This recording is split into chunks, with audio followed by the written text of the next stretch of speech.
কি যে সুন্দর একটা বাতাস, গাছের নিচে রোদ আসছে, একটু একটু ফাঁক ফোকর দিয়ে আর কি চেষ্টা করছে, কিন্তু পারছে না, কারণ গাছগুলো আমাদেরকে ছায়া দিচ্ছে। রাঙাদ্বীপের এটা হচ্ছে ওদের মেইন হারবার।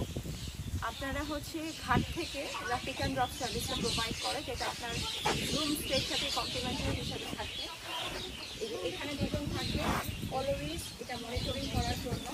আপনারা ওদের নাম্বার নিয়েছিলেন, নাম্বার নিয়ে ওদের সাথে কমিউনিকেট করবেন। যে কোনো প্রয়োজনে আপনি রাঙামাটি শহরের দিকে যেতে পারেন বা বেড়াতে যেতে পারেন, যেহেতু অনেকগুলো স্পট আছে রাঙামাটিতে কভার করার মতো, যেমন আই লাভ রাঙামাটি, এই জায়গাটা অনেক সুন্দর, বার্জিং লেক, বারাঙ্গা লেক, এই টাইপের, বাট অনেক দূরে দূরে, মোটামুটি হাফ ডেতে আপনাকে কভার করতে হয়।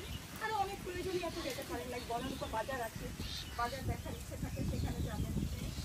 তারপর শহরে বিভিন্ন রকম আছে, ফলমের পার্ক আছে।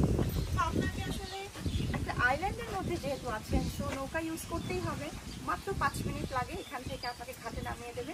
এরপর ওখানে সিএনজি স্ট্যান্ড বাই থাকবে, আপনারা আপনাদের মতন করে ঠিক করে নেবেন। অবশ্যই বার্গেন করবেন, কারণ ট্যুরিস্ট দেখলেই ওরা যেটা করে সেটা হচ্ছে যে 80 টাকার ভাড়া হয়ে যায় 300 টাকা।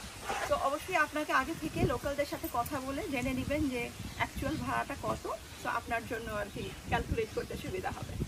তো আমি এখন এই জায়গাটা আমার কাছে অনেক ভালো লেগেছে।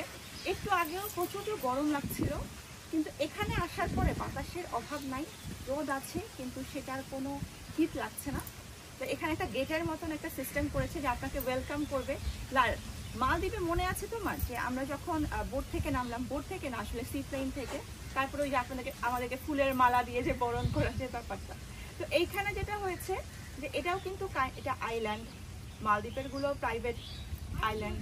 তো সেখানে আসার পরে সেটা বোট থেকে হোক বা সি প্লেন থেকে নামার পরে যে একটা ওয়েলকাম করে, তো বাংলাদেশে তো আর এরকম না, যেটা হচ্ছে নামার পরে এই যে সুন্দর সিটা দিয়ে আপনি উঠে যাবেন, চলে যাবেন হচ্ছে আপনার গন্তব্যে। অন্যরকম একটা ভালো লাগে। এখানে অনেক রকম গাছ আছে, এই পাশেও এই যে এইটাই হচ্ছে ওদের ওই বিল্ডিংটা, তাই না? রাইট, যেখানে হচ্ছে ব্যাচেলাররা থাকে। আমরা না এই বিল্ডিংটা পছন্দ করেছিলাম, ভাবছিলাম যে উপর থেকে তো ভিউটা সুন্দর আসবে। তো তখন ওরা বললো যে না ম্যাম, আপনারা যেহেতু ফ্যামিলি নিয়ে আসছেন, তো অবশ্যই আপনারা এখানে থাকতে পারবেন না, এটা মেনলি আমরা ব্যাচেলারদেরকে দিয়ে থাকি। তো আপনাদের জোন আলাদা, ব্যাচেলারদের আলাদা, তো কোনো কন্ট্রাডিকশনের কোনো ব্যাপারই নেই। আমরা বললাম ওকে ফাইন, নো প্রবলেম। আর উপর থেকে ভিউ দেখার জন্য আমাদেরকে সেটা নিয়েও করতে হবে। ওই পাশের পাহাড়গুলো আসলে দেখো, খুব সুন্দর লাগছে এখান থেকে বলতে। লেকের পানিটা এখানে পাড়ে এসে বাড়ি খাচ্ছে। দেখেন ওদের কিন্তু অনেকগুলো শুধু পানির নিচে চলছে, কারণ রাস্তায় যেতে পানি অনেক বেশি। আবার যখন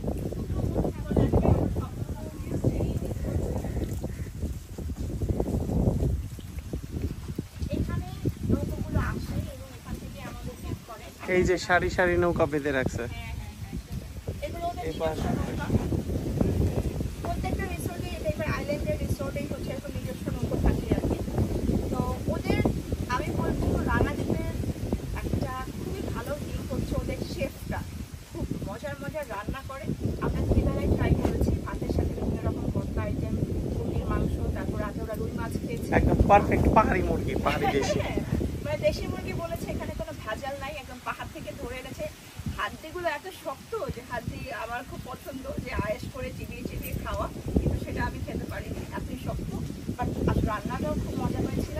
রাতের বেলা চাইনিজ ট্রাই করেছি, সেটাও ভালো ছিল। তো এবং প্রাইসটাও লাইক ওদের 5% সার্ভিস চার্জ অ্যাড হয়।